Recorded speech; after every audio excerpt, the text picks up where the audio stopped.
বলেন, একটু ফিডব্যাক দেন। আমরা সেবা আকারে নিয়েছি।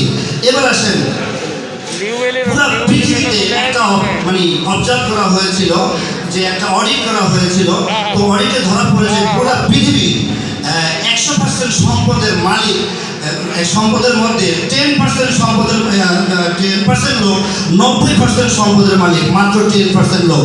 অর্থাৎ কিছু বড় লোক, কিছু বিভিন্ন আমরা ব্যবসায়ীরা, কিছু বড় বড় লোকেরা অনেক আমার আপনার সম্পদ টোটাল ওরা কিনে রাখছে 10% লোকের কাছে।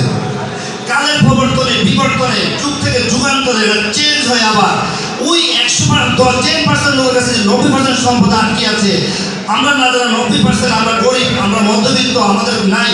তা এখন আবার ওই 12 বছর পরে যুগ থেকে যুগান্তরে এখন আবার আমরা এখানে যারা মানে আছি, বা আমরা যারা 90%, তারা আবার ওই 10% লোক থেকে সব সম্পদ কিন্তু আবার কিনে নিয়ে আসতেছি।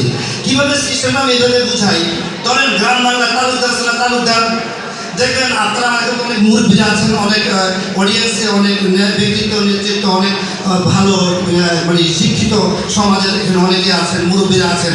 দেখবেন গ্রাম বাংলা যারা তালুকদার, তারা কিন্তু শুধু বিক্রি করতেছে, অন্যরা শুধু কিনতেছে। এটা আমার গ্রামেও আছে, আপনার গ্রামেও আছে। একসময় তারা জমিদার ছিল, তালুকদার ছিল, এখন কিন্তু তালুকদারই নাই, এখন আমরা কিনে ফেলতেছি। ঠিক তদ্রুপ আজকে ধৈর্যী প্রবাস লিমিটেড আপনাদেরকে প্লট, ফ্ল্যাট, মার্কেটের দোকান যে আমরা অফার করছি, এই যে আমরা এখন কিনতেছি, ওরা কারা? আপনারা। ওই 90% আমরা এখন 90% লোক 90% সম্পদ কিনে নিয়ে আসতেছি। এবার সম্পদের মালিক হওয়া এটা ইসলামের নিষেধ নয়। আল্লাহ পাক বলে না আমি তোমাকে দিব, আমি জাহাঙ্গীরকে দিব না, আমি সাহেবকে দিব, আমি কবিরকে দেবো, আল্লাহ পাক বলে নাই। তাহলে আল্লাহ পাক যদি এটা বলতো, তাহলে বিবি খাদিজা ইসলামের সবচেয়ে সম্পদশালী ছিল, রাইট কিনা? ওই টাকা কিন্তু ইসলামে ব্যয় হয়েছে। কি বলেন? এখানে আলেম ওলামা আছে।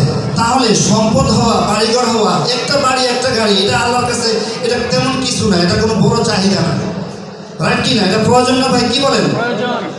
এবার আসেন, মেন কথা হচ্ছে আমরা হয়তো কিনতে চাই, আমরা হয়তো মানে এটাকে রেডি করে দিতে চাই, কিন্তু আপনারা হয়তো কিনতে চান, কিন্তু কিছু কিছু কারণে একটা পর্যায়ে কিনা হয় না। কেন? ধরেন আপনি যখন এখানে শুনলেন সব ভালো ধরে